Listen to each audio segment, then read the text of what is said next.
dedicated to the dreamers. Yeah, life in the grind.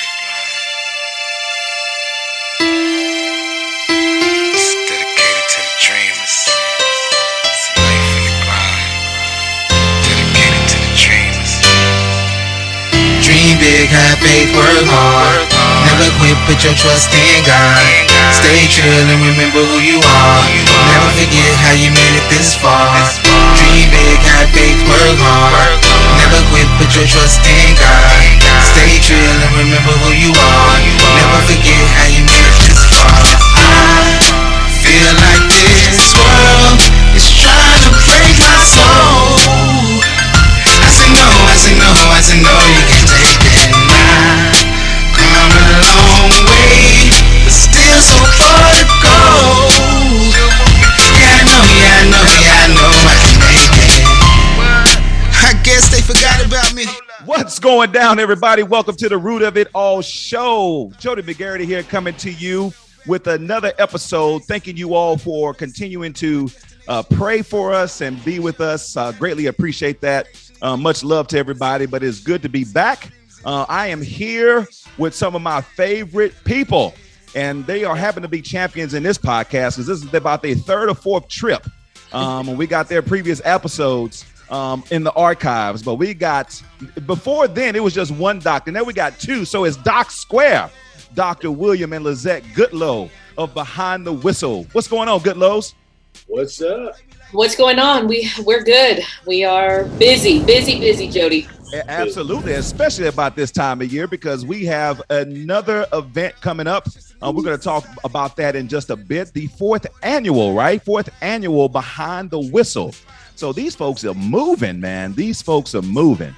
And the big thing about it is that, you know, this symposium, this conference is a life changer. It's unlike any others. I can guarantee you that. And I'm not just saying that to be saying it, but you want to be able to come to this symposium. We're going to talk about how they're going to be able to provide the information and where it's going to take place, where you all can be able to tune in no matter where you are. So before we go there, we want to be able to touch base with the Goodloes to be able to see how they've been doing. As we talked about, and as you all know, these two folks, not just only parents, but they're educators.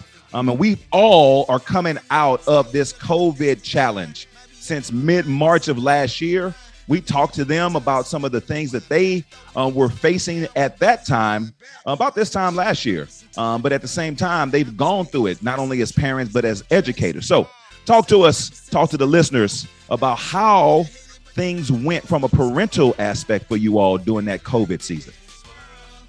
Well, I think as a parent, it was good. We were at home. We had Omri at home with us. We were able to keep track of what he was supposed to be doing. And for the most part, he did a fantastic job. Omri's 9. He does 9-year-old things, but he excelled during COVID. He's in the 3rd grade, but he was taking 5th grade classes. And that's the beauty, that's the benefit of the virtual school, is that he was able to move up, and the school was now able to meet him where he was and provide the things that he needed. So that was a benefit for us. Awesome.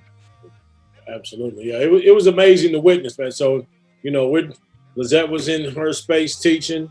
I was in my space teaching, and Omri's up in his space going to work. And so it was a phenomenal blessing in a lot of ways. And I know using the word and blessing in COVID in the same sentence, a lot of folks get upset when you say that, but that's just the truth. I mean, the pause was given for a reason. And, you know, rest well, those souls who transitioned. Obviously, we're not trying to speak ill of that at all. Yeah. But in the context of being parents and our youngest son, it was just amazing to witness God working not only in our lives, but also in his, as Lizette said, as the school was able to meet him where he is. I mean, now he's going to transition, I think, into the 4th grade or whatever the Lord has decided for him when we get to the next school year. But that was a phenomenal blessing just to see this young man stand up and be the young prince that he was born to be as he gets ready to be a king one day. So Awesome. That's wonderful. I think the thing is about it is he going to the 4th grade. He already did 5th grade work. I'm wondering if he's going to be sitting up every time about, can I teach this lesson now? Because I already know this part, you know. Yeah, exactly. I think that's the challenge, Jody, right now, is that we are trying to find a place for him to, as he transitions back into in-person. The state of Texas decided that they were no longer going to allow school districts to use the virtual academies any longer.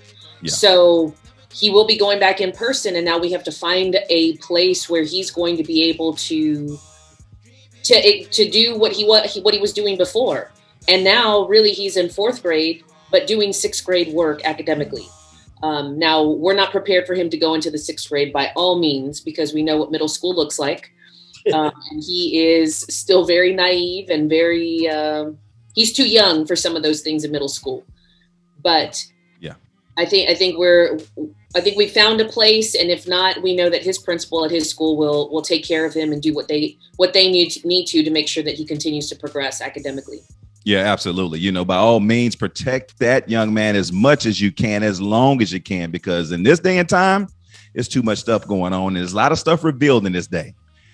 Talk to us from an educator's perspective. Did you have challenges? We know it was a blessing and a smooth sailing as parents, but how was it as educators? Ooh, well, now look, that part was different. That's that's like when you remember when the old people, Jody, you know how they used to do. They do want to. You sure you want to know? Right. And so really from the educator standpoint, we learned a lot of lessons. My wife and I like to playfully say, the two of us being of the underlying delegation, we had some decisions to make as professionals, obviously as parents as well. The blessings that we spoke of as parents gave us a contrasting view as educators, because we were forced to fight for the opportunity to stay with not only to protect ourselves, our health, and the health of our son, but to maintain our employment. As rules shifted, when we started the school year last year, the 2021 school year, the start of the year, we were allowed to work remotely and teach remotely. And we successfully taught for the length of the first semester. So from August all the way through December. And then sort of toward the end of the first semester, the school district decided that we needed to go back in person. Now, we're still in the same situation. This is pre-vaccination. This is, people still, we have no clue what's going on. And we seeing these numbers here in San Antonio climb like roller coasters at a theme park. And, we're trying to figure out what we're going to do. And so professionally speaking, we were forced to be in a position where we ended up resigning from our teaching positions effective the end of the school year in order to remain at home and protect our family from this virus. And so we did that. Right now we're in the position we're looking for opportunities. There's been some that have presented themselves, and the blessings that are coming from the position of standing on the side of what we believe was a righteous stand. We believe the fruits of that stand are coming. We believe that. We know that. And we have faith that the Lord will take care of us for doing what we should do, because as it says in the Bible, as for me and my house, we will follow the Lord. So, Amen. So I think, Jody, there were a lot of challenges. William alluded to some of those challenges, but being in the classroom, and I taught seniors, and we were 100% acceptance rate at a 4-year institution. And that's huge because I teach first generation college students. So when we were making this transition in our fight to remain at home, what happened is the school district decided to pull all of our students.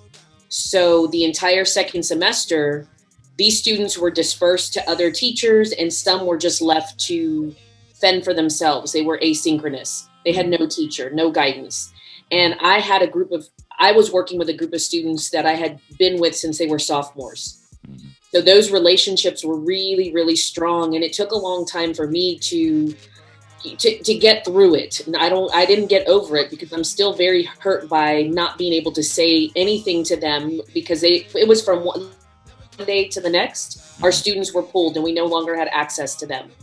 Now, as we reached out to some of those students and they reached out to us, we were able to communicate, but in terms of saying goodbye or helping them, there was nothing. And it's sad to say that a lot of my students who were accepted to these 4-year institutions decided not to go after all, because they didn't know what to do next. After I get accepted, what do I do?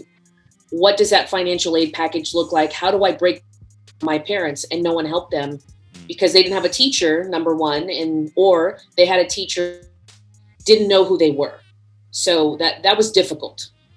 Yeah, I know we talked about it last year in the last episode that we were together, the foreseen challenges that we saw coming through. And that was, the lack of resources that these students could potentially not have, the technology, let alone the means of having, internet access. How was that? Was that pretty much accurate from when we talked about it last year? Oh, yeah, I think it was accurate. And I think we undershot in a lot of ways because, sometimes when we think about bandwidth, right, we talk about it. Everybody's doing these Zoom meetings now and think about take it back a year from a year ago. People didn't account for the fact that if you were in a home with multiple students, that little hotspot that some of the school districts were providing, they were getting gobbled up because you had 5 students working on assignments. Yeah. Or you had some kids who needed an escape. So this internet access, now I can actually watch a little bit of Netflix, or I can watch whatever it is I need to relax a little bit, because I've been watching my siblings all day and I still need to do my homework. I just I need a couple minutes. Yeah. So I say we because I'm in the education system, but I don't think we accounted for some of that stuff. We didn't account for the mental health struggles that go along with that, in addition to the technological disadvantages that a lot of people had, the device disadvantages. I think, there's a lot of different terms with the food deserts, the technology deserts, and all of these other discrepancies and disparities that took place, is because a lot of folks weren't really worried about that before, right? You say, they go into the building, they got a Chromebook they can use. That's if that bad boy works. So when they were passing out Chromebooks, they were passing out busted equipment. So they had to order some more. Well, everybody in the country is ordering Chromebooks. So it's going to take a while. I think it took months to get Chromebooks that people ordered during the spring when we first left school. Some of them didn't arrive until November. Yeah. Well, what'd you do for 3 months of school? I had students, me personally, Jody, I promise you this. I had several students who I did not meet for the first time online until week 12. Wow. No device, no internet. On top of the other stuff, having to go to work and be a provider for your family now. Mm-hmm. You're 15, 16 years old. Now you got to go to work. I had juniors. So a lot of my juniors, they 17. A lot of them humping 40 hours a week, 60 hours a week. They became the family provider because family members or the family members died from COVID. And that was, man, it was a heartbreaking semester. It was a heartbreaking school year. Now we had one specific student who, William had him when he was a freshman. So we've grown with this young man. This family knows us. We know them really well. And for a long time, he was missing. Well, it wasn't that he was missing. He just didn't have access to a phone, to any technology. This is a young man who lived maybe a mile, 2 miles from school. If we told him that we were at school and we had items for him, he was going to get on his bike, ride his bike to school, take his HEB bag, go pick up whatever he needed and go home to make sure he got all the resources. So we finally got in contact with him after losing contact. I think it was in November, and all of his family had COVID, but they had all worked. So one got in. There was at least 10 people in the home. Well, when the one got COVID, then everyone started to get it within the house and no one could work. So that meant there was no money, there was no food. So we collected, gathered, it was for 3 weeks, food, gift cards, anything that we could find to take to the family. And we just delivered it to the outside of the house. here you go, take it, and whatever you need. And, you know, being in communication with our campus social worker, our community and schools people, but he wasn't the only student like that. Right. There were so many, and especially on our campus where we were at, that it was sad because a lot of them, we still had about 1,200 students that people couldn't find up until about October. We're talking about 2,800 students that we have on our campus, and almost half that campus, we can't find them. Wow. Mm-hmm. So it was difficult and it was hard. Mentally, it was very, very challenging for us as teachers, just talking about us too, just as a whole, because we do have some phenomenal educators on our campus that care about kids. Yeah. And they were going through it. They struggled. Yeah. Yeah, it's just tough to imagine. We know, you know, and I know, you know, colleagues of mine here in the Austin area who had their challenges, who shared their challenges. You know, the difficult thing about it is, and this is not to, you know, bash individuals, right? Those faculty members, superintendents, principals. Is to just talk about what people actually went through and to hear from the Goodloes and their experience. There are so many experiences like theirs that people went through this past school year. It was a trying time, and there's nothing to make light of. You know, the thing about this is how important, you know, we come together as people. As you hear, you know, it's great to hear you guys were able to help out, you know, this student who was struggling and their family was struggling. Everybody in the house, you know, not able to work because of battling with their health, dealing with COVID. And I think that that's the big important piece, because we as Christians especially are called to be able to bear one another's burdens. Well, we're not commanded that in the Bible, right?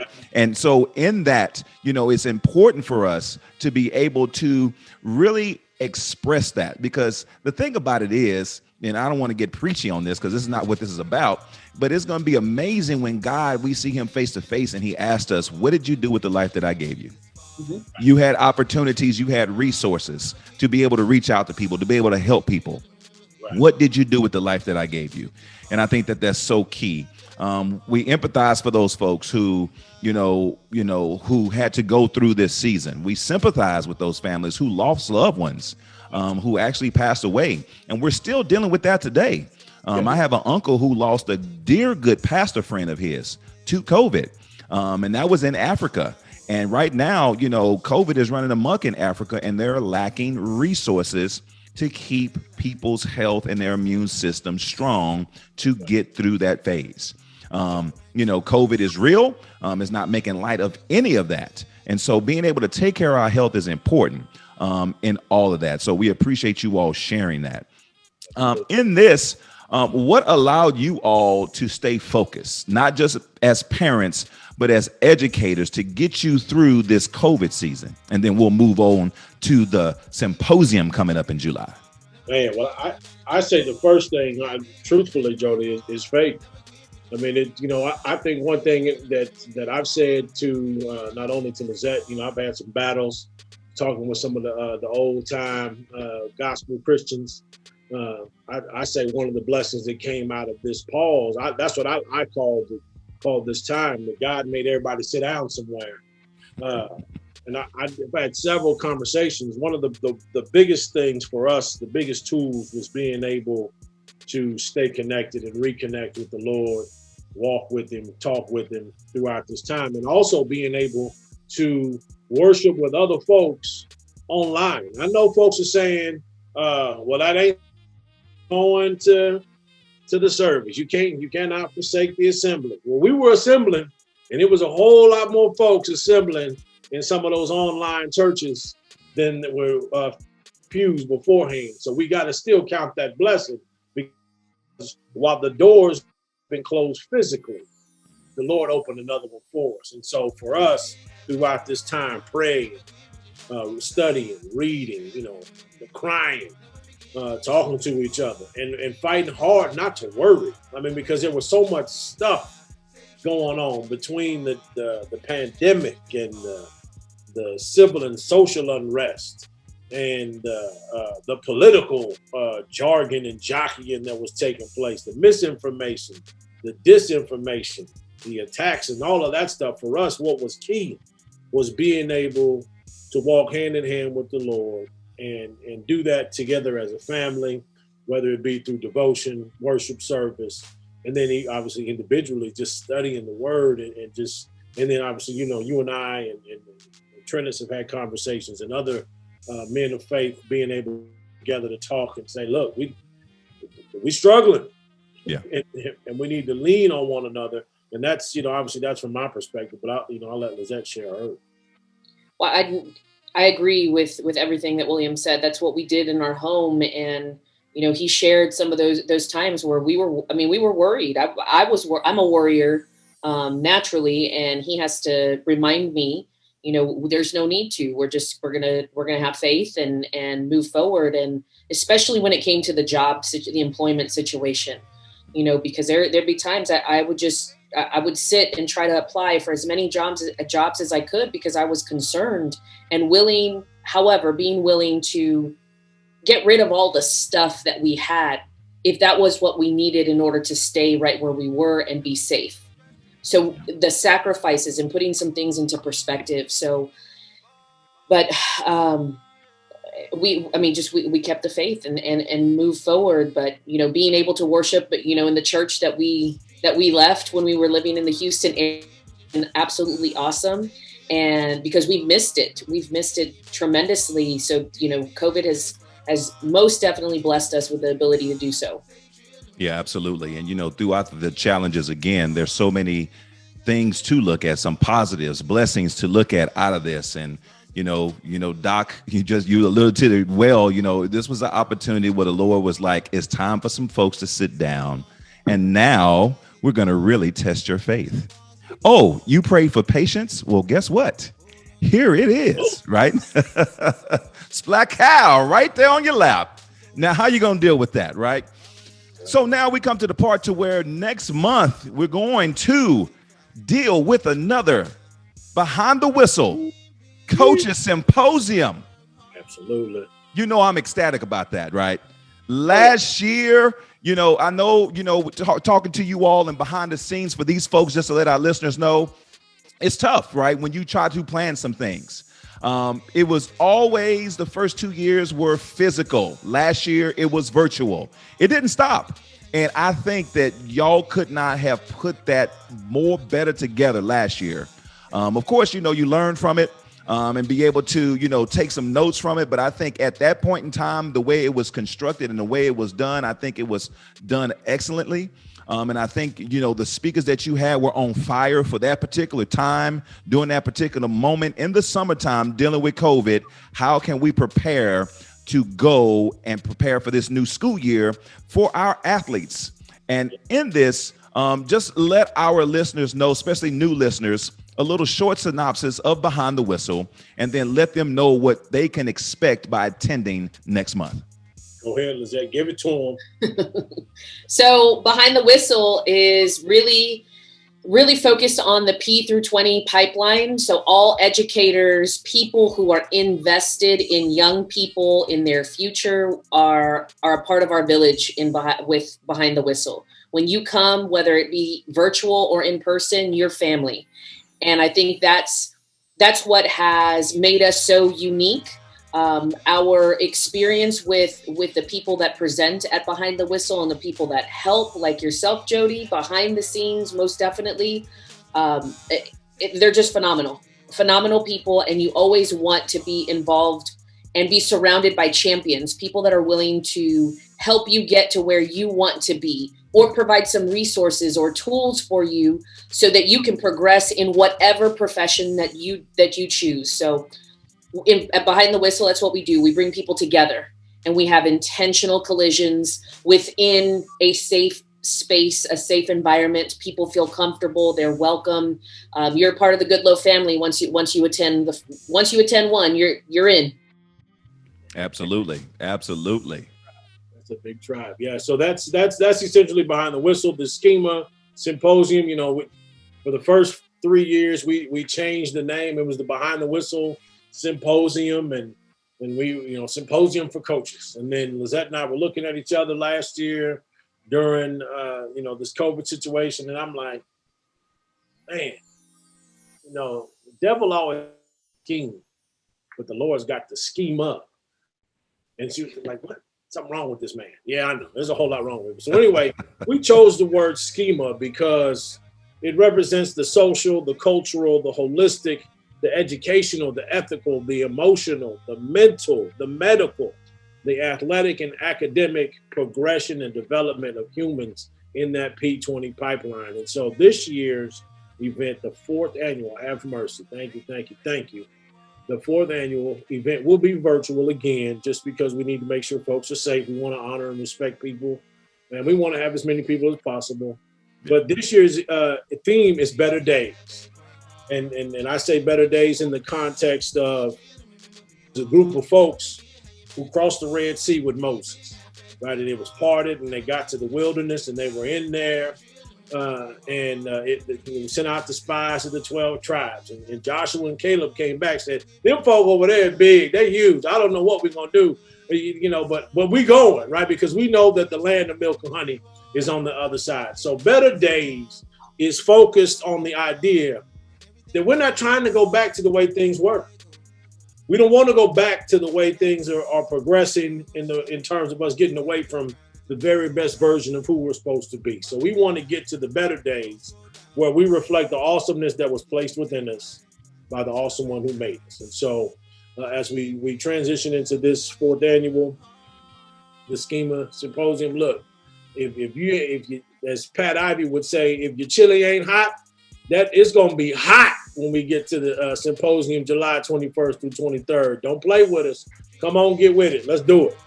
Absolutely. And I think that's the beautiful thing to understand, that this is, again, about everyone holistically involved, right?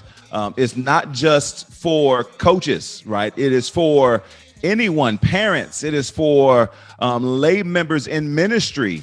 This is for someone down the street at the convenience store. Anyone can attend this symposium. And I think the important thing for us to realize is that when we are now in this part to where we are having this mental health awareness, I believe this symposium specifically speaks to that, because the Goodloes have doctors, professors who have years of not just experience, but years of wisdom, to be able to share with us, to be able to understand how we can reach our young people, because there are so many things out there today that is challenging them, that is teaching them and teaching them all the wrong things, right? We might look at it as a form of entertainment, but by all means that it is not like it used to be when we were their age. But the thing about it is, we can't come with that, right? We can't tell them, well, when I was your age, good gracious, we didn't have cell phones back then, right?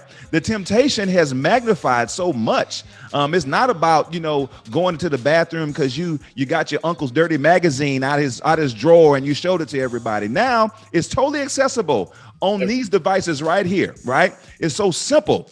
And so in this, being able to hear these doctors talk about and have proving research that supports their delivery in their presentations is just unbelievable. And I love every year. I look forward to every year.